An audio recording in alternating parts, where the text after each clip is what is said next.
Hey YouTube, this is AT4 Rocket. I know this looks a lot like a video I just shot recently, but it's not. This is actually just a quick customer warning for anybody who purchases the Matrix PEQ 15.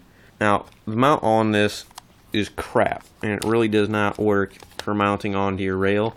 I don't know if that's just mine, but that's the way this one came. It really does not work at all. Now, to have the thing work, you really kind of have to be like some technical genius. So, actually, it works fine now. That's kind of rare. But,